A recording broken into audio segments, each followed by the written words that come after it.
नमस्कार, news bioscope में आप सभी का बहुत बहुत स्वागत है। मैं हूं मनीष कुमार वर्मा। तो बिहार के पालीगंज पहुंचे अमित शाह ने जमकर राजद और कांग्रेस पर हमला किया और उन जमकर निशाना साधा है और कहा कि जिस तरह से बिहार को रोका जा रहा था, बिहार के विकास को रोका जा रहा था, उसमें कहीं ना कहीं बहुत बड़ा हाथ जो है वो राजद और कांग्रेस का रहा है। लेकिन अब बिहार में एनडीए की सरकार आ गई है, अब विकास नहीं रुकेगा। वहीं उन्होंने कई सारी बातें और भी कहीं हमारे साथ हमारे संपादक बिहार के जुड़ चुके हैं, एस के राजीव जी बिहार पहुंचे अमित शाह पालीगंज में और इस दौरान उन्होंने जमकर निशाना साधा कांग्रेस और खासकर लालू प्रसाद यादव पर जमकर निशाना साधा। क्या कुछ कहा है?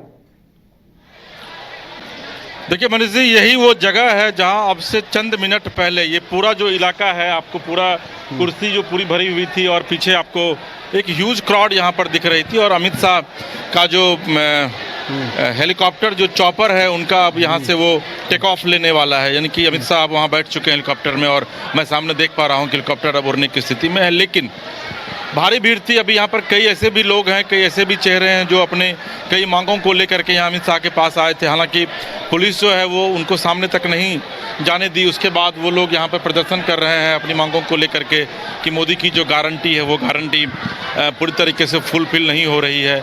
बड़ी संख्या में महिलाएं अभी भी यहाँ पर मौजूद हैं जो कि इस बात का इंतजार कर रही है कि कब अमित शाह का चॉपर उड़ेगा और फिर वो लोग अमित शाह को चॉपर में देखेंगे। तो ये यहाँ का काफ़ी दिलचस्प नज़ारा है जो अमूमन रैलियों में हुआ करता है। तो उस नज़ारों से कहीं से भी हटकर ये भी जो है वो रैली नहीं थी। और ये कहा जा रहा था, अमित शाह जब चूँकि मंच पर आए तो आप सुन रहे होंगे कि उन्होंने यह कहा कि ये ओबीसी यानी कि पिछड़ा अति पिछड़ा महासम्मेलन है और जिसमें कि 10,000 लोगों को कम से कम बुलाया गया था। हालांकि ये पूरा पंडाल जो है वो 50,000 के करीब यहाँ पर लोग मौजूद थे और पूरा पंडाल भरा हुआ था। और ये पिछड़ा अति पिछड़ा महासम्मेलन न हो करके कहीं ना कहीं से एक बड़ी एक मैसिव रैली जो है वो हो गई। देखिए अमित शाह जब उन्होंने बोलना शुरू किया तो उन्होंने सीधे तौर पर जो हम लोग चर्चा कर रहे थे अब से थोड़ी देर पहले कि कुछ योजनाओं की हो सकता है सौगात देंगे, तो उन्होंने योजनाओं की कोई सौगात नहीं दी। योजनाओं की चर्चा उन्होंने जरूर की। उन्होंने सीधे तौर पर कहा कि अगर प्रधानमंत्री को आप लोगों को जिताना है और फिर से तीसरी बार अगर प्रधानमंत्री नरेंद्र मोदी को अगर प्रधानमंत्री बनाना है तो निश्चित तौर पर आप लोगों को नरेंद्र मोदी को वोट जो है वो करना पड़ेगा। और उन्होंने अपनी सरकार की योजनाओं को, उसकी अपनी उपलब्धियों को जो है वो सार्वजनिक मंच से उन्होंने गिराने की कोशिश की और उसमें कई योजनाएं उन्होंने गिनाई। और जो सबसे महत्वपूर्ण बात है वह यह है कि अमूमन अपने अन्य रैलियों की तरह यहाँ भी अमित शाह की जुबान पर सिर्फ दो ही नाम थे, एक लालू प्रसाद यादव और दूसरा राहुल गांधी। इसी तौर पर उनका ये कहना था कि भाई अमित शाह और राहुल गांधी जो हैं उन्होंने क्या काम किया, लालू यादव और राहुल गांधी ने क्या काम किया बिहार के लिए। ये आप सब लोगों को पता है कि वो लोग जब भी सत्ता में आते हैं तो सिर्फ और सिर्फ लूटने का काम करते हैं और ऐसे लूटने वालों से जो है वो सावधान रहना चाहिए। क्योंकि जब से मोदी जी आए हैं तब से न सिर्फ विकास जो है वो सिर्फ रफ्तार पकड़ा है पूरे देश में, बल्कि बिहार भी उससे पीछे नहीं रहा। और आप देखे होंगे हाल के दिनों में कि करीब 2 लाख करोड़ की योजनाओं का शिलान्यास और उद्घाटन जो है वो मोदी जी ने किया है। उन्होंने मोदी जिंदाबाद के नारे भी लगवाए। उन्होंने यह भी कहा कि ये वही लालू प्रसाद यादव थे जब राम मंदिर के लिए लालकृष्ण आडवाणी जी बिहार के दौरे पर थे तो उनको समस्तीपुर में गिरफ्तार कर लिया गया था और ताकि आंदोलन भड़क नहीं पाए तो उनको फिर दुमका शिफ्ट कर दिया गया था। और फिर उन्होंने राम का मंदिर बनाकर क्या बीजेपी ने गलती की, इस पर उन्होंने लोगों के सेंटिमेंट को जगाने की कोशिश की और प्रभु श्री राम का नारा भी लोगों से लगवाया। भारी जो भीड़ थी वो श्री राम जिंदाबाद के नारे भी लगा रही थी। तो बीजेपी का जो मूल एजेंडा है, बीजेपी उस एजेंडे से कभी भी आप देखे होंगे मनीष जी कि वो डेविएशन नहीं आता है, उसमें कहीं कोई भटकाव नहीं आता है, वो मुद्दे से बाहर वो लोग बात नहीं करते हैं। क्योंकि उनको पता है कि अभी एक श्री राम का जो मंदिर बनाया गया वो एक ऐसा मुद्दा है जिस पर किसी तौर पर वो आम लोगों के सेंटिमेंट को वो कैच करते हैं और उसमें वो सफल भी रहते हैं। और ये वजह है कि चाहे वो ये देखिए अभी जो महिलाएं जो जा रही है यहाँ पर, आप कैमरे से देख रहे होंगे संभवतः, तो ये लोग भी हाथ में पोस्टर बैनर लिए हुए थे और ये लोग भी श्री राम जिंदाबाद के जो हैं वो नारे जो हैं वो लगा रहे थे, नरेंद्र मोदी जिंदाबाद के नारे लगा रहे थे, प्रभु श्री राम की जयकारा ये लोग कर रहे थे। तो ये चीज़ पता है बीजेपी के नेताओं को कि उनका गोल क्या है, उनको टारगेट किस पर करना है ताकि उनका वोट बैंक जो है वो पूरी तरीके से उनके पाले में शिफ्ट हो सके। और उसमें पूरी अमित शाह जो है वो यहाँ पर कामयाब होते दिखे, चूँकि उनका जो बॉडी लैंग्वेज था और मैं चूँकि यहाँ पर लगभग 12 साढ़े 12 बजे और जो पब्लिक का जो लैंग्वेज था वो अमित शाह के बॉडी लैंग्वेज से मैच कर रहा था।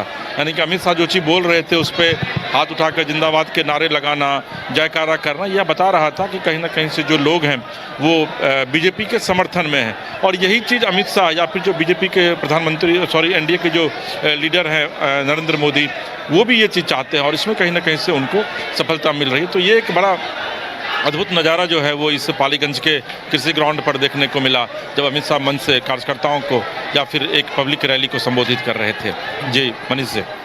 देखिए, इस दौरान कई सारी बातें कही गई, 370 की भी बात उन्होंने कही, अमित शाह ने कही। अब कहीं भी जा रहे हैं तो 370 की बात की जा रही है, ट्रिपल तलाक की बात की जाती है। और अब देखिए, हम लोग जो बात कर रहे थे कुछ देर पहले कि किस तरह से जो पिछड़े, अति पिछड़े हो, ओबीसी हो, इन कास्ट के लोगों के लिए जो सबसे ज़्यादा काम किसने किया है, तो अमित शाह ने कहा कि सिर्फ नरेंद्र मोदी ने सबसे ज़्यादा काम किया है। इन लोगों को छलने का काम सबसे ज़्यादा जो किसने किया वो कांग्रेस के समय में किया गया।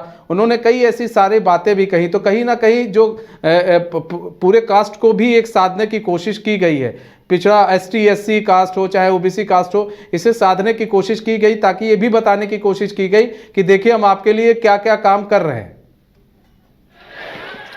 ये देखिए मनीष जी, 2-3 चीज़ उन्होंने महत्वपूर्ण चीज़ों की जो सरकार की उपलब्धि रही है उसको उन्होंने गिनाया। उन्होंने ये कहा कि पूरे देश भर में 1 करोड़ लोगों को आयुष्मान योजना का कार्ड दिया गया है और उससे सीधे तौर पर 6 करोड़ लोग जो हैं वो लाभान्वित हो रहे हैं। 80 करोड़ लोगों को 5 किलो गेहूँ, 5 किलो चावल जो है वो मुफ्त में दिया जा रहा है। तो ये 2 सरकार की जो महत्वपूर्ण योजना है इसकी उन्होंने चर्चा की। उन्होंने यह भी कहा कि भाई उज्ज्वला जो गैस योजना है उसमें अभी आप देखिए कि कम से कम 2 या 3 करोड़ लोगों को जो है वो मुफ्त में पूरे देश में जो है वो गैस दी गई है, उसको आगे बढ़ाया जाएगा। प्रधानमंत्री आवास योजना के तहत 4 करोड़ लोगों को मुफ्त में घर दिया गया है, जिसको कि आने वाले दिनों में जब सरकार फिर से रिपीट करती है तो उसको बढ़ाया जाएगा। 370 हटाने की बात भी अमित शाह ने कहा कि भाई किसी सरकार में इतनी हिम्मत नहीं थी कि 370 को कश्मीर से जो है वो हटा सके। वो मोदी की ही सरकार थी जिसने कि रिस्क लेकर के 370 को हटाया और अभी मोदी जी वहाँ पर जाकर के एक बड़ी पब्लिक मीटिंग भी करके आए हैं। तो देखिए, निश्चित तौर पर कोई भी जो सरकार होती है, चाहे वो केंद्र में हो या फिर राज्य में हो, वो अपनी सरकार की उपलब्धियों को बताने का, और हम लोग जो संवाद भी कर रहे थे मनीष जी, उसमें मैंने आपसे कहा था कि देखिए अमित शाह आएंगे भले ही यहाँ पर, लेकिन उनकी ये पूरी कोशिश होगी कि जो 5 साल की जो ड्राफ्टिंग की है सरकार की, उनके अचीवमेंट की, उसको वो आकर के यहाँ पर जनता के बीच में आकर के रखे और उसी को उन्होंने रखने में पूरी तरीके से वो सफल भी रहे। क्योंकि जो पब्लिक का जो मूड होता है वो रैली में पता चल जाता है कि नहीं भाई पब्लिक सिर्फ सुनने आई है, या फिर उन्होंने सीधे तौर पर लोगों से हाथ उठवाया। उन्होंने यह कहा कि भाई नरेंद्र मोदी जिंदाबाद के आप लोग नारे लगाइए, आवाज़ हम तक नहीं पहुँच रही है, ये आवाज़ पूरे देश में पहुंचनी चाहिए। बिहार जो है वो शुरू से राजनीति का एक बड़ा गढ़ रहा है और बिहार की 40 सीटें जो हैं वो काफ़ी मायने रखती है। पिछली बार आप लोगों ने 39 सीटें जिता करके दी थी, इस बार एक जो सीटें बच गई थी पिछली बार किशनगंज की, वो भी इस बार आप लोग जिता करके एनडीए की झोली में दें। तो देखिए, ये बहुत ही महत्वपूर्ण चीज़ है कि आखिर किस तरीके से आप इस चीज़ों को प्लेस करते हैं पब्लिक के सामने, ताकि पब्लिक की सहानुभूति को आप जो है वो गेन कर सके। तो ये लगा कि पब्लिक की सहानुभूति गेन करने में कहीं ना कहीं से अमित शाह जो है वो सफल रहे। और देखिए मनीष जी, हम लोग जब आपसे अभी हम लोग संवाद कर रहे हैं दूसरे, तो एक व्यक्ति यहाँ पर आए हुए हैं, उनको लगा कि भाई मीडिया वाले हैं तो शायद इनकी कुछ बातें मान ली जाएगी, कुछ बातें इनकी सुन ली जाएगी, सरकार सुन लेगी। क्या भाई आप देख रहे हैं कागज़ का वोटर पुलिंदा लेकर आए हैं? जी, सबसे पहले तो ये कहूँगा सर, धन्यवाद आपका कि आपने हमारे लिए सुने। और मैं इस चीज़ पे बात करना चाहता हूँ कि लोग कहते हैं कि जो गरीब के लिए लड़ाई लड़ रहे हैं, लोकसभा विधानसभा में सभी चीज़ों के लिए, गरीबी के लिए सब चीज़ दिया जाता है और गरीब के लिए हर प्रचार में आता है कि गरीब गरीब गरीब।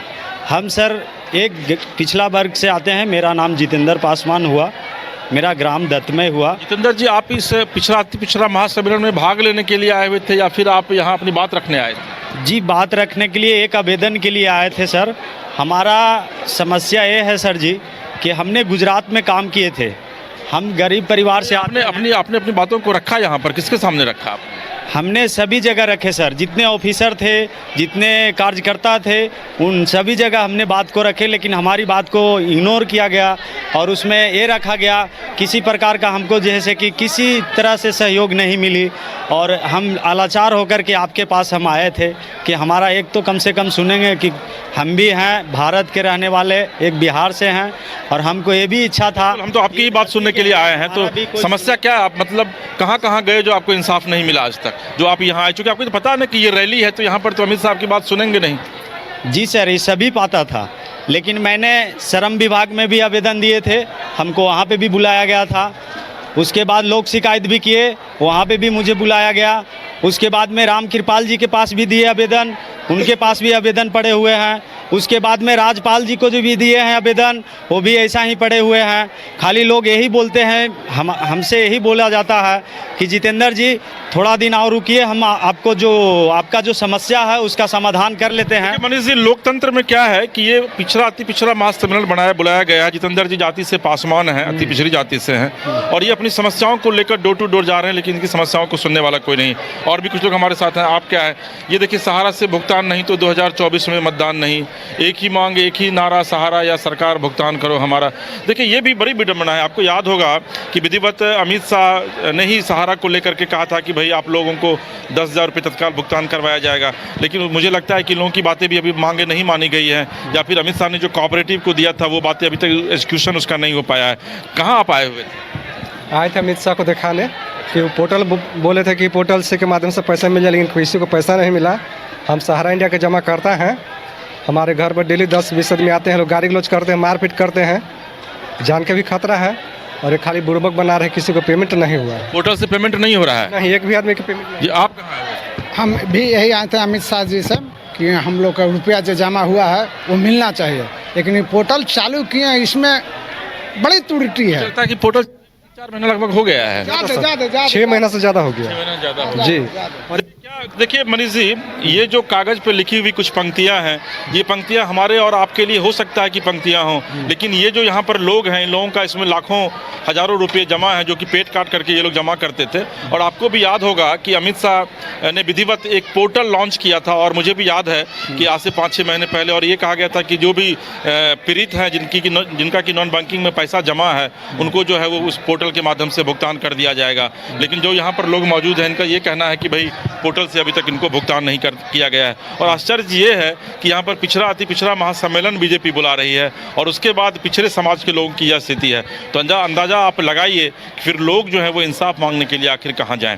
जी मनीष जी, कहाँ जाएं? अच्छा, ये लोगों ने कहा जा रहा था कि भुगतान तो किए जा रहे हैं। ऐसे में सहारा के अभी जैसे सहारा की बात है तो कई लोगों को तो भुगतान किए गए हैं, उन लोगों का कहना कई लोग तो भुगतान किए गए हैं। इनका कहाँ पेच फंस रहा है, ये भी देखने वाली बात है।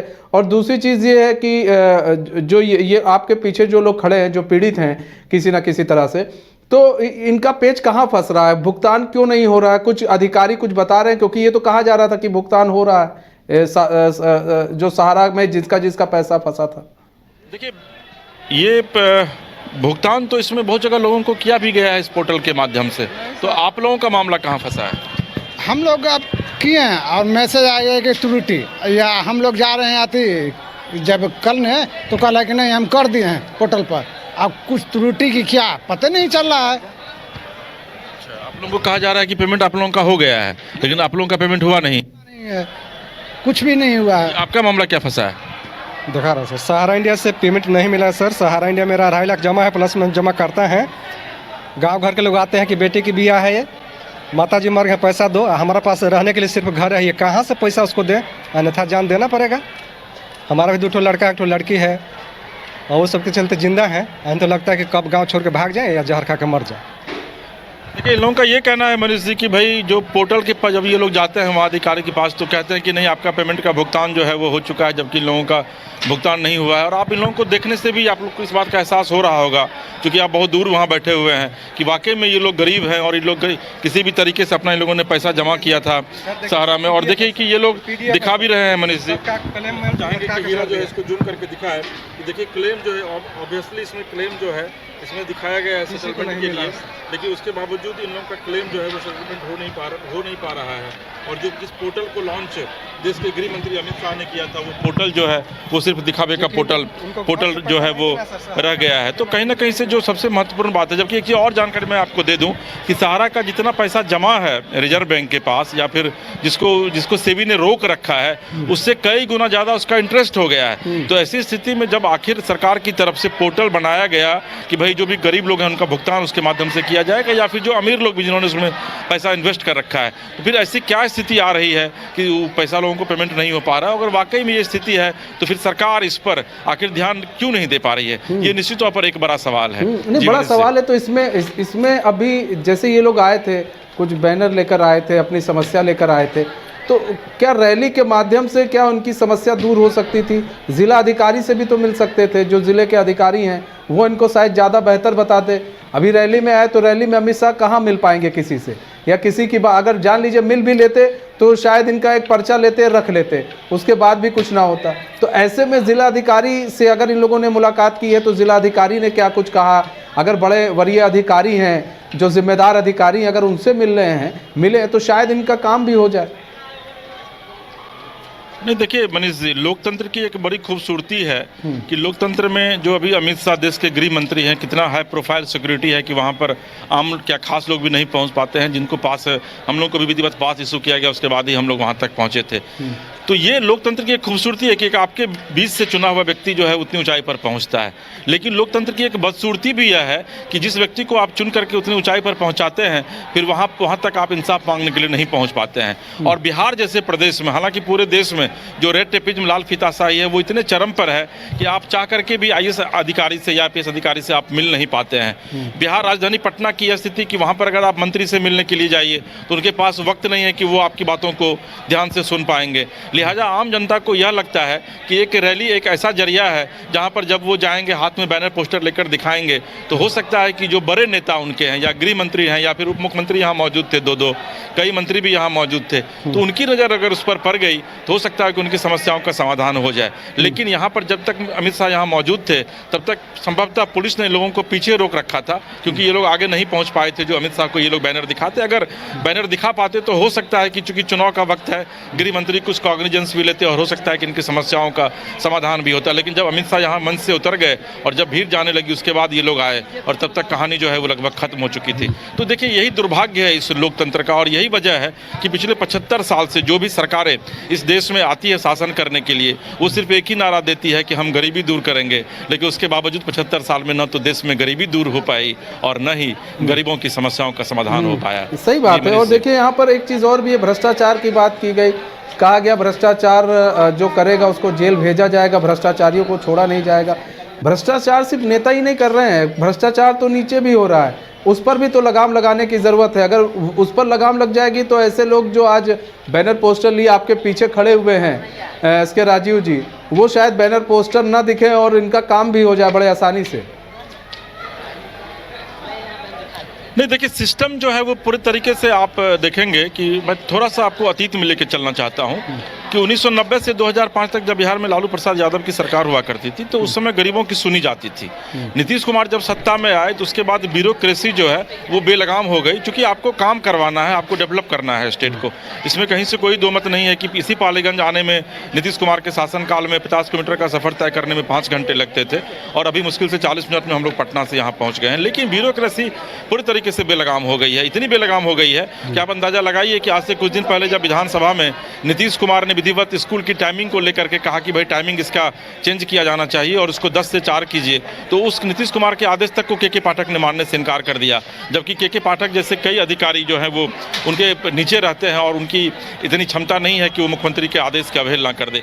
तो ये स्थिति है बिहार में, और अंततः आप देखेंगे कि उनको NOC जो है वो दे दिया गया, और उसके बाद बावजूद अभी तक वो यहाँ वो बने हुए हैं। तो अगर सिस्टम को अगर आप पूरी तरीके से टाइट नहीं करेंगे, और सिस्टम अगर सरकार की बातों नहीं सुनता, चूंकि वो सरकार का ही पार्ट होता है, तो फिर आम लोगों की समस्याओं को आखिर कौन सुनेगा। देखिए, एक सज्जन और यहाँ पर आए हुए हैं और कई लोग यहाँ पर आ गए हैं, और लोगों का यही कहना है कि सहारा से भुगतान नहीं तो 2024 में मतदान नहीं। आप लोग मतलब क्या कह रहे हैं कि मतलब आप लोग वोटिंग नहीं करेंगे अगर ऐसा हुआ तो?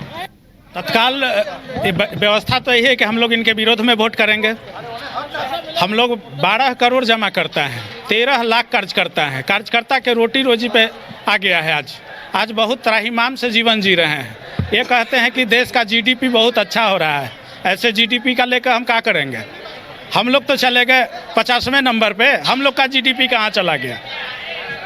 हम लोग क्या करेंगे? एक परिवार अभी अधिकारी आप लोगों को क्या कह रहे हैं? देखिए, किसी भी समस्या का समाधान कोई मंत्री या सरकार नहीं करता है, सरकार का जो नुमाइंदा होता है अधिकारी वो करता है। तो अधिकारी क्या कहते हैं? अभी ये हमारे सहकारिता मंत्री हैं। अमित शाह जी के रैली में आने का मकसद यही कि सहकारिता मंत्री हैं। किसको कहेंगे हम? इन्होंने पोर्टल बनवा के 1 साल हम लोग का बर्बाद किया है। इसका कौन देगा खमियाजा? हम भुगत रहे हैं। आप लोग अपनी बात रख पाए? अमित शाह जी के पास आप लोग बात रख पाए? कहाँ रख पाए? जाने दिया कोई? हम लोग को जाने नहीं देता है। उन लोग के पास में सुनने नहीं देता है। देखिए मनीष जी, एक बुजुर्ग हैं, इनकी उम्र देखिए और ये कितने परेशान हैं। बताइए बाबा। हमारा जी सहारा में 3 वो है जमा, तीनों में हमको मिला के 3 लाख रुपया है। तो कहते हैं कि कहाँ से पैसा लाए हैं? अभी वहाँ पर बोल रहे थे हम कहाँ से ले आए? चोरी करके लिए, मजेरा पसेना बहा के किए। पोती है 2 को जमान अभी घर में। बाबा कब से पैसा जमा कर रहे थे? हमको जी शुरू में से जमा कर रहे हैं, दिन तारीख नहीं जानते हैं। मतलब उस समय आप युवा हुआ करते थे, जवान थे आप? हाँ, हमनी के हमारा भी नाम से है, पत्नी के नाम से है, हमारा भी नाम से है, दोनों के नाम से है। अब जब ये लोग पैसा जमा कर रहे थे उस समय युवा होंगे, अब देखिए बुजुर्ग हो गए हैं। 2 पोतियों की शादी का जिम्मा इनके कंधे पर है और भी कई लोग हैं इधर। आइए, आप कहाँ से हैं भाई साहब? हम पटना जिला के हैं, विक्रम से हैं। परेशानी यह है कि हम लोग काम किए 10-12 साल काम किए हैं सहारा इंडिया में। बहुत परेशानी है कि जमाकर्ता हम लोगों को जान के मारने की धमकी देता है, नहीं जान तुम अपने पास से पैसा दो। हम लोग कहाँ से पैसा दे सकते हैं? अमित शाह जो है सेबी से 5,000 करोड़ देखरेख में लिए, सुप्रीम कोर्ट के देखरेख में। मात्र उसमें से 253 करोड़ खर्चा दिखाए हैं और 235 करोड़ बांटे हैं। खर्चे ज़्यादा हुए हैं, ठीक है। और 0.72% ही भुगतान किए हैं लोगों को, 10,000 करके दिए हैं। और उसमें भी हम लोगों को न्यूज़ मिला है कि CRCS में यदि 15,000 जमा है तो उसमें 10,000 भुगतान करके नील दिखा दे रहा है। और हम लोग को अभी टहलाया जा रहा है, कहता है कि डिफिशियंसी है, कभी कहता है कि बैंक की विवरणी दें, कभी कहता है इनकम टैक्स दें। मतलब परेशानी करके नहीं देने का निर्णय है। लोकल में जो कोऑपरेटिव के मंत्री हैं उनसे आप लोग नहीं मिले? बिहार सरकार में जो मंत्री हैं उनसे? बिहार सरकार के मंत्री, बिहार सरकार के इसमें ही पावर है, एक्ट है उसका कानून कि जो नीतीश कुमार संपत्ति जब्त करके भुगतान दे सकते थे, लेकिन उन्होंने कोई एक्शन नहीं लिया। तब जाके वहाँ से सुप्रीम कोर्ट से हम लोगों को निर्णय मिलने ही वाला था कि बीच में पंचायती करने लगा अमित शाह, और पंचायती करने के बाद हम लोग को फिर से अजुरा दिए हैं। आप लोग आए हुए थे मिलने के लिए, लेकिन मुलाकात नहीं हुआ। हम लोग उनको दर्शन दे दिए हैं। आप लोगों ने दिखा दिया? हाँ, दिखा दिया है कि भुगतान नहीं तो मतदान नहीं। और आगे का प्लान हम लोगों का यही है कि जो भी राजनीतिक दल इनको हराएगा उसके साथ में मिलकर हम प्रचार करेंगे। कहता है कि 400 पार करेंगे, 400 पार नहीं होगा, पहले बिहार में इनको लड़ना पड़ेगा। देखिए मनीष जी, यही जो है वो लोकल लोगों का जो आक्रोश है, ये उनकी पीड़ा है कि भाई लंबे समय से पैसा जमा कर रहे थे, पोर्टल बनाया गया, उसमें 10,000 रुपये कुछ लोगों को भुगतान भी किए गए, 235 करोड़ का भुगतान किया गया, उसके बाद उसको फिर रोक दिया गया। और यही वजह है कि लोग अपनी मांगों को लेकर के आए हुए थे अमित शाह के पास। और देखिए कि आक्रोश कितना है कि लोगों का सीधा ये कहना है कि अगर वो नहीं मिलेगा तो ये लोग दूसरे यानी कि अपोजिशन को वोट करेंगे और 400 पार का जो सपना है अमित शाह और नरेंद्र मोदी या फिर बीजेपी का, उस विजय अभियान को रोकेंगे। जी मनीष जी, तो क्या अगर पैसा नहीं मिलता है तो क्या कोर्ट का भी दरवाजा खटखटाया जाएगा इन लोग की तरफ से? अब चूंकि हम लोग जो बात कर रहे थे उस बात के बीच में ये लोग सब लोग जुट गए और ये आम पब्लिक है और हम लोग आम पब्लिक से जुड़े हुए हैं और ऐसे में हम उनकी आवाज़ भी उठाते हैं। तो क्या ये लोग जो है अगर नहीं होती है चीज़ें तो फिर क्या कोर्ट का भी सहारा ले सकते हैं? पैसा हमको बाबू कमाए नहीं, आप लोग फिर मतलब कोर्ट का सहारा ले सकते हैं? कोर्ट में, सुप्रीम कोर्ट में तो मामला चल रहा, लेकिन बीच में आदरणीय अमित शाह जी ने पंचायती करके 5,000 करोड़ रुपया सेबी से लिए। वो तो जानकारी है, लेकिन अभी आप लोगों का जो काम नहीं हो रहा है तो इस पर तो कोर्ट कई मामलों में ऐसा होता है कि कोर्ट जो है वो कॉग्निजेंस ले लेता है सो मोटो। तो क्या आपको लगता है कि कोर्ट को एक बार फिर से इस पूरे मामले में संज्ञान लेना चाहिए? हाँ, लेना चाहिए था उनको। अगर इसमें दोषी है तो उसको दंडित किया जाना चाहिए था। निर्वेशक तो इसमें दोषी नहीं है। वो पैसा अपनी कमाई का, गाढ़ी कमाई का पैसा, एक पैसा जमा किया है कि समय पर बेटी की शादी होगा, बीमारी में काम आएगा, घर द्वार बनाएंगे, लेकिन उनका सपना सब बिल्कुल चूर हो गया। पैसा के अभाव में बेटी का शादी नहीं हो पा रहा। बीमारी का इलाज नहीं हो पा रहा, रहने का घर नहीं बना पा रहे हैं, खाने के लिए उनके पास अनाज नहीं है। आज 12 लाख कार्यकर्ता बेरोजगार हो चुका है, दर दर भटक रहे हैं। अति निर्देशक का प्रेशर से उनका बीपी और शुगर बढ़ते जा रहा है। माने किसी तरह वो अपना जीवन बिता रहे हैं, निर्देशक के साथ आंख से आंख नहीं मिला सकते हैं, ऐसा हो गया है। मनीष जी, क्या है कि जो है इनकी भावनाएं हिलोरे मार रही हैं, क्योंकि एक एक रुपया जमा करके जो है इन्होंने रखा था और रुपया जब हड़प लिया गया तो फिर उसके बाद अब अंदाज़ा लगाइए कि इनकी क्या सोच। देखिए बाबा की अब कितनी उम्र हो गई है कि इनका पूरा ये ठीक से पकड़ नहीं पा रहे हैं, इनका हाथ जो है वो हिल रहा है, लेकिन सिस्टम तक इनकी आवाज़ जो है वो सुनाई नहीं पड़ रही है सिस्टम को। और यही वजह है कि अब इन लोगों का सीधे तौर पर यह कहना है, चूँकि लोकतंत्र में वोट ही आपका अधिकार है, अगर आप वोट नहीं गिराएंगे तो जो सामने वाला जो उम्मीदवार होता है वो फिर हार जाता है, वो वहाँ तक नहीं पहुँच पाता है। तो इनके आक्रोश को आप देखिए, इनकी भावनाओं को देखिए कि उम्र के इस आखिरी पड़ाव पर भी आदमी किस तरीके से एक आवेदन हाथ में लेकर के आ रहा है कि कम से कम अब तो गृह मंत्री जो देश के हैं अगर वहाँ आए हैं तो इनकी फरियाद को सुन लें। जी मनीष जी, उनके प्रयास को सुन लें। और दिख भी रहा है, लोगों में आक्रोश है। पीछे पहले 2-3 लोग थे, अब पीछे धीरे धीरे पूरी भीड़ लग गई जिन लोगों का पैसा नहीं मिला है। फिलहाल अब ये आवाज़ उठी है और हम चाहेंगे कि अगर अधिकारी हमारी इनकी आवाज़ को सुन रहे हैं या हमें सुन रहे हैं तो हमारा निवेदन रहेगा उन अधिकारियों से भी कि इनकी बातों को सुना जाए और इनके पैसे को जल्द से जल्द रिलीज़ कर दिया जाए। फिलहाल बहुत बहुत धन्यवाद SK राजीव जी हमारे साथ जुड़ने के लिए और तमाम जानकारी साझा करने के लिए। तुम्हारे इस खास पेशकश से बस इतना है। मुझे दीजिए इजाज़त और खबरों के साथ बने रहने के लिए देखते रहिए न्यूज़ बाइस्कोप। नमस्कार।